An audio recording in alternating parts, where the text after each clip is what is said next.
Was a record-setting heist pulled off nearly 3 decades ago. Now the man who helped plan it has learned his fate. Puerto Rican nationalist took a plea deal in this case, and today the judge handed down his punishment in court. News 8's Jamie Muro is live outside our Hartford newsroom with the details. Jamie?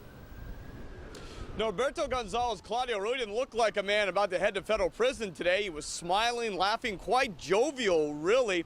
And, the government said today, Keith and Ann, that there was never any physical evidence that directly tied Claudio to this crime, although there was plenty of evidence that links him to being one of the senior members of this group.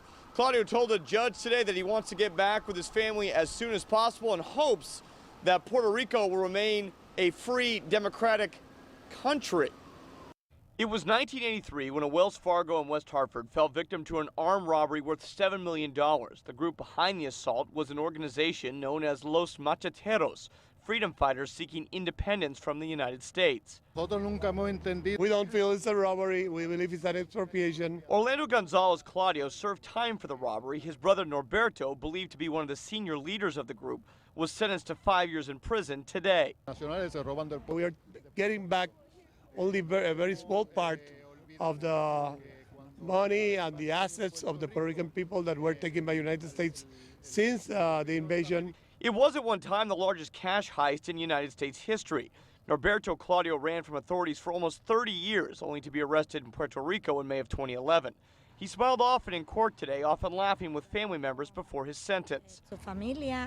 He felt good. He's an optimist. He feels he is doing his part for his people in Puerto Rico. Inside man Victor Harena remains the lone person still free, believed to be living in Cuba.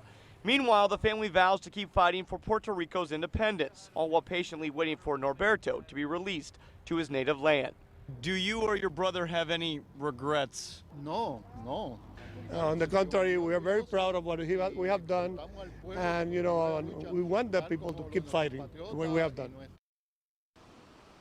Now, exactly what prison Norberto will be sent to is still unknown at this point. Norberto's lawyer said today that this really was not just a quote-unquote regular bank heist. This was much more than that. This was something political. In fact, he told the judge today that his client will remain a committed political activist.